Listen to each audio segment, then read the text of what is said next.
When the Roman envoys reported that they had outwitted Perseus without recourse to arms, some members of the Senate made a move to praise them. The older men, however, were far from pleased with what had been done, and said it did not become Romans to ape the Phoenicians, nor to get the better of their enemies by knavery, rather than by bravery. On the same day, the Senate approved a declaration of war against Perseus, and though it gave an audience to his envoys, made no reply to their statement. In addition, the Senate ordered the consuls to make solemn proclamation before assemblies of the people, bidding the envoys and all other Macedonians depart from Rome that very day and from Italy within 30 days. Ptolemy, king of Egypt, knowing that his ancestors had held Syria, made great preparations for war in support of his claim, hoping that, since it had been detached in times past through an unjust war, he might now justly recover it on the same term. Antiochus, learning of this, dispatched envoys to Rome, bidding them call the Senate to witness that Ptolemy, without just cause, was bent on making war. Ptolemy, however, also sent off envoys to speak in his defense, and to inform the Senate that Syria had belonged to his forebears, and that its subjection to Antiochus was contrary to all justice. He also instructed them to renew friendly relations with the Romans, and to try to bring about peace with Perseus. Cotys, king of the Thracians, was a man who, in matters of warfare, moved with vigor, and was superior in judgment, and who in other respects as well was responsible and deserving of friendship. He was abstinent and circumspect in the highest degree, and most important of all, was completely exempt from the besetting vices of the Thracian people. After the siege of the small township of Calestrum, Perseus put all the inhabitants to death. About 500, however, having made good their escape under arms to a certain stronghold, requested an assurance of safe conduct, and Perseus consented to spare their lives on condition that they laid down arms. They complied with the terms agreed on, but the Macedonians, whether of their own accord or under orders of the king, followed those who had received the assurance and put them all to death. Charops of Epirus was the grandson and namesake of that Charops who, during the war against Philip, had sent to Flamininus a guide to show him unexpected paths across the mountains, whereby the Romans, making a surprise advance, won control of the pass. Thanks to that grandfather's friendship with the Romans, the younger Charops was educated in Rome and formed ties of hospitality with many prominent men. He was, however, an arrant knave and adventurer, and set out to traduce to the Romans the men of Epirus who were held in highest esteem, hurling false charges against them in the hope that once he had confounded all who were capable of opposing him, he might be left master of all Epirus. It was in consequence of this that they now sent to Macedon, offering to deliver Epirus to Perseus. Upon arrival of the consul Hostilius in Epirus from Rome, Theodotus and Philostratus, the chief partisans of Perseus, plotted to betray him to the king. But while they were still urgently summoning Perseus, Hostilius, whose suspicions had been aroused, departed by night, and Perseus, arriving too late, failed to capture him. During the siege of Abdera, Eumenes, despairing of carrying the city by storm, sent secretly to a certain Python, a man of the highest esteem among the Abderites, who with 200 of his own slaves and freedmen was defending the key position. By beguiling him with promises they gained entrance within the walls through his assistance and took the city. Python, the traitor, though moderately rewarded, had ever present to his mind's eye the vision of his country's devastation, and lived out the remainder of his days in despair and regret. Chap. 7.1. See above, before chap. 1. Andronicus, who assassinated the son of Seleucus and who was in turn put to death, willingly lent himself to an impious and terrible crimes, only to share the same fate as his victim. For it is the practice of potentates to save themselves from danger at the expense of their friends. Prudently and always alert to the needs of the moment, the Senate took in hand a revision of its benevolences. For when Perseus, proving unexpectedly defiant, prolonged the war to a stalemate, many Greeks had high hopes. The Senate, however, by constantly renewed acts of generosity towards the Greeks, exerted a contrary influence and on each occasion made a bid for the support of the masses.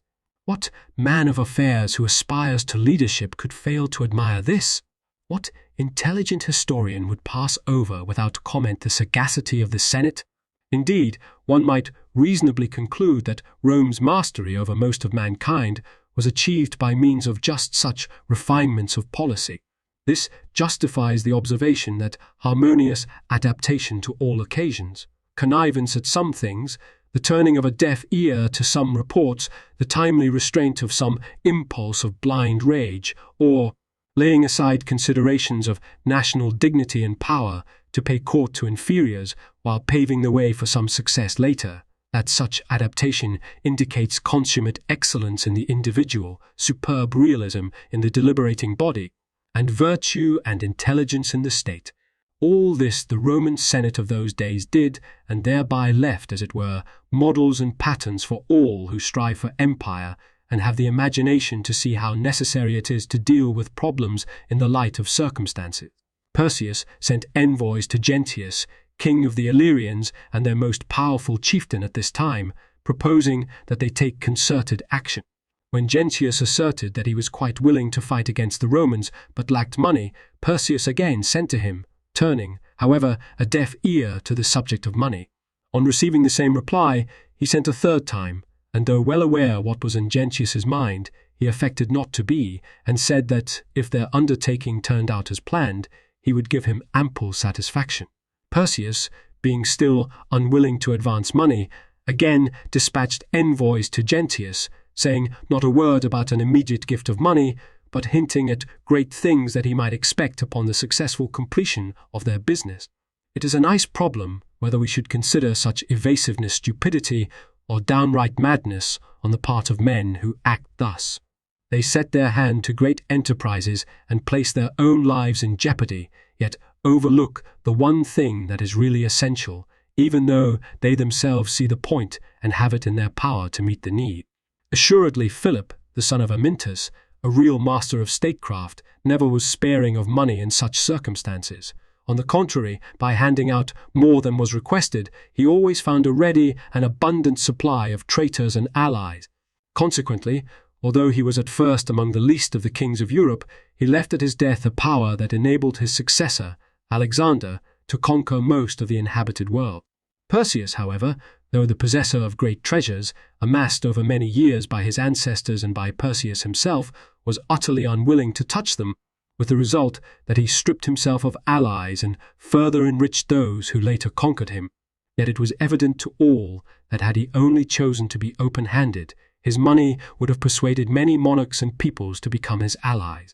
Actually, we may be thankful that he did not do so, since, if he had, more Greeks would have been involved with him in the disaster of defeat, or else he would have become master of all and won for himself a position of proud authority and of well-nigh irresistible influence. Perseus, though fortune had given him a golden opportunity to wipe out the Roman army, stayed on near Dium in Macedonia. He was not far from the place of action, but he weakly neglected the most important issue. Indeed, it would have taken only a shout and a bugle call to make captives of the enemy's whole army, enclosed as it was among cliffs and gorges from which escape was difficult. But since he had been so heedless, the Macedonians encamped on the mountain ridges were also slack about guards and patrols. While Perseus, at Dium, was busy with the care of his person, one of his bodyguards, bursting into the bath, announced that the enemy were upon them. The king was so distraught that as he sprang from his bath, he smote his thigh furiously and exclaimed, "Ye gods above, do you then deliver us to the foe ignominiously, without time even to form our battle order?" Perseus, thinking that all was completely lost and utterly crushed in spirit, dispatched Nikon, his treasurer, with orders to cast into the sea the treasures and money that were at Phaeacus, and sent his bodyguard Andronicus to the Thessalonica, with orders to set fire to the dockyards instantly. Andronicus, showing himself wiser than his master, went to Thessalonica, but did not carry out his orders, thinking, for the Romans to gain a complete triumph. Perseus also pulled down the gilded statues at Dium, and taking with him the whole population, women and children included, removed to Pydna. No greater mistake is to be found among his acts. The Romans turned and put their victors to flight. Sometimes, in fact, the courage born of desperation brings even an utterly hopeless situation to a conclusion that would have seemed impossible. The people of Sidonia carried out an action that was monstrous and utterly foreign to Greek custom. In time of peace, and while enjoying the position of trusted friends, they seized the city of Apollonia, killed all the men and youths, and dividing among themselves the women and children, occupied the city. Though Antiochus was in a position to slaughter the defeated Egyptians, he wrote about calling to his men not to kill them, but to take them alive. Before long, he reaped the fruits of his shrewdness, since this act of generosity contributed very greatly to his seizure of Pelusium, and later to the acquisition of all Egypt. The ministers of the young Ptolemy, Eulaeus the eunuch and the Syrian Linnaeus, resorted to every possible means and device, and piled up gold, silver, and all other kinds of wealth in the royal treasury. Small wonder, then, if, through the efforts of such men, such great spectacles were set up in so brief a space of time. Nor yet that one who was a eunuch and had only recently laid aside comb and scent pots should exchange the service of Aphrodite for the contests of Ares, or that he who was born a slave in Coral Syria, and from whose hands the abacus had just fallen, should have dared to take upon his shoulders the war for Syria, notwithstanding that Antiochus was second to none in the strength of his armies and his resources in general. What is more, the men who undertook these great tasks were completely without experience of warfare and battles, and they lacked even a single competent adviser or capable commander. They themselves, as might be expected, soon met with the punishment that their folly deserved, and they brought the kingdom to utter ruin as far as it was in their power to do so. It is our aim in emphasizing these and similar events to provide an accurate estimate of the causes of success and failure. We both apportion praise to those whose conduct of affairs is excellent and denounce those whose management is faulty. We bring into clear view the principles, both good and bad, by which men live and act, and by rendering a proper account of each we direct the minds of our readers to the emulation of what is good. At the same time, to the best of our ability, we make our history fruitful and useful to all men, since a bare narrative of naval battles, military engagements, and legislation too, is no better than so much fiction. The regents of Ptolemy, having summoned the populace to an assembly, promised to bring the war to a speedy end. In this at least they were not in error, since they swiftly succeeded in putting an end both to the war and to themselves. Because of their inexperience, however, they entertained such high hopes of gaining not only Syria, but even the whole realm of Antiochus, that they took with them the greater part of the treasures they had amassed, including the goldware from the sideboard. They also packed up and took along from the palace a number of couches, mostly with silver feet, but a few actually with feet of gold, as well as a large quantity of clothes, women's jewelry, and precious stones. These things, they declared, they were taking along for those who would then promptly surrender cities or fortresses to them. The outcome, however, was very different, and the treasures they carried off were a ready means to their own destruction.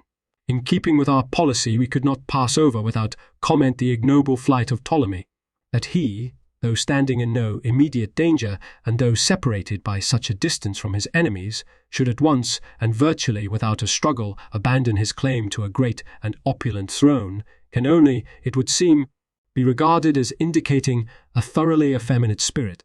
Now, had Ptolemy been a man endowed by nature with such a spirit, we might perhaps have found fault with her. But since nature finds a sufficient rebuttal to the charge in his subsequent actions, and has demonstrated that the king was second to none whether in firmness to resist or in energy to act, we are forced to assign the responsibility for his ignoble cowardice on this occasion to the eunuch and to Ptolemy's close association with him. For he, by rearing the lad from boyhood amid luxury and womanish pursuits, had been undermining his character. Antiochus showed himself a true statesman and a man worthy of the royal dignity, except in the stratagem that he employed at Pelusium. Antiochus got possession of Pelusium by means of a questionable bit of strategy. Although all warfare is an exception to humane standards of law and justice, even so it has certain quasi-laws of its own.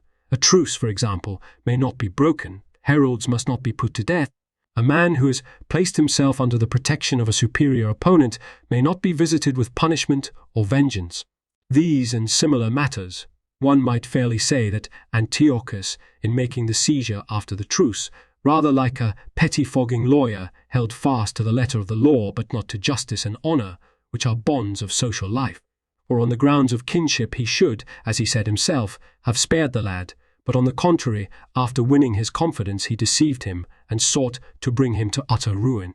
Perseus, learning that a picked group of Gauls had crossed the Danube to join his forces, was overjoyed and dispatched messengers to the district of Maladice, urging them to proceed with all speed. The leader of the Gauls consented, but demanded that his men be paid a fixed stipend, amounting in all to 500 talents. Perseus agreed to pay this, but when through avarice he failed to carry out the agreement, the Gauls returned again to their own land. Aemilius the Roman, on taking command of the army, called together his men and exhorted them to be of good cheer. He was about 60 years old, and because of his earlier exploits, he was at this time held in the highest esteem at Rome. In this war, also, he originated many novel devices, things that would have eluded the invention of other men, and by his personal shrewdness and audacity he defeated the Macedonians. Perseus, wishing to induce more of his men to join him in flight and sail with him, set before them treasure to the value of 60 talents, and allowed whoever would to seize it. But after he had put to sea and reached Galepsus, he announced to those who had taken the property that he was seeking certain objects made from the spoils captured by Alexander. Promising to make full compensation to those who restored these objects to him, he asked for their immediate return. The men all complied with a will, but when he had recovered the objects, he cheated the donors of their promised reward. Perseus, after recovering the treasures that he had allowed his men to seize, defrauded the donors of their promised reward, thereby providing most palpable proof that avarice, in addition to the other ills that it brings in its train, also deprives men of their wits. Indeed, his failure to forget profit and the desire for gain, even when the outlook was desperate, can only be regarded as the conduct of a man completely out of his senses. It is not surprising, then, that the Macedonians were defeated by the Romans, but only that with such a leader they held out for 4 years. Alexander and Perseus were not at all alike in temperament. The former, with a greatness of mind that matched his personal aspirations, won for himself an empire. The latter, however, who from petty meanness alienated the Celts, a pattern of conduct that he followed consistently, brought down an ancient and mighty kingdom.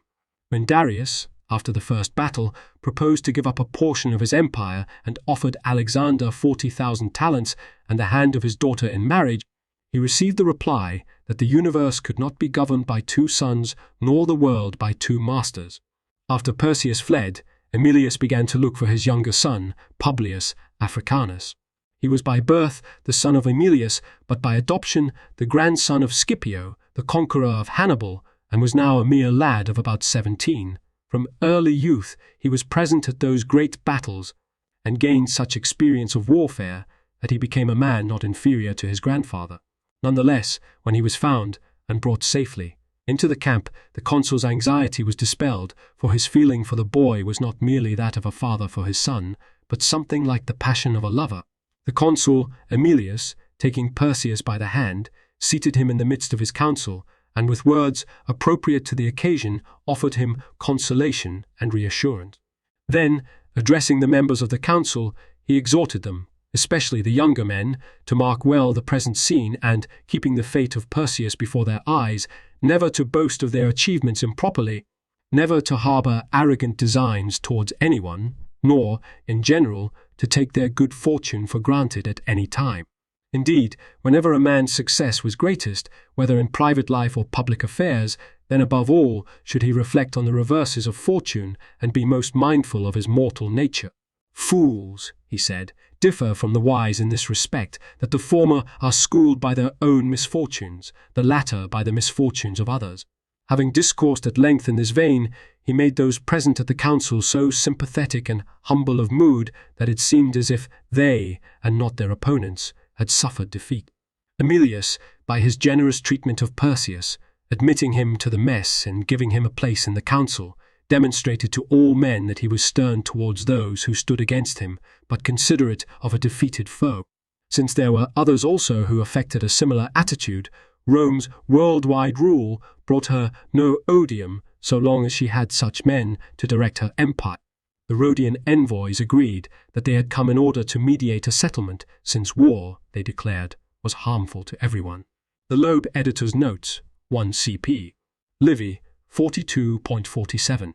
The episode evidently refers to the story that in order to gain time for Rome to prepare, Q. Marcius Philippus persuaded Perseus to send one more embassy to Rome, Livy 42.38, 42.38. The excerpt accordingly belongs here, or at the end of Book 29, before the outbreak of hostility.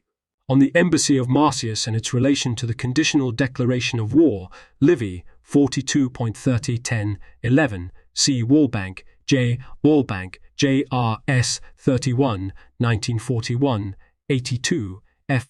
2, Key P. Polybius 27.6, Livy 42.48, 3 Key CP. Polybius 27.19 and 28.1.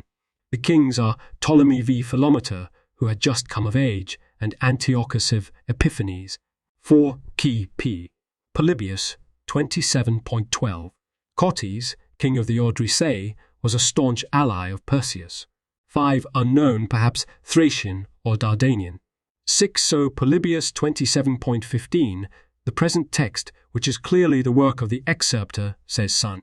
The incident alluded to had occurred in 198 BC. 7 The Epirates, led by the moderate Cephalus. 8a Hostilius Mancinus. For the incident see Polybius 27.16. 9l Hortensius, the Roman praetor who participated in the capture of Abdera, Sones, Gesh, Greech, Ru, Mac, Staten 3.129, N7, was later censured by the Senate for his conduct. Livy 43.4, 10-2 Mac. 4.34-38 gives the murder of Onias, the high priest, as the immediate occasion for Andronicus's downfall.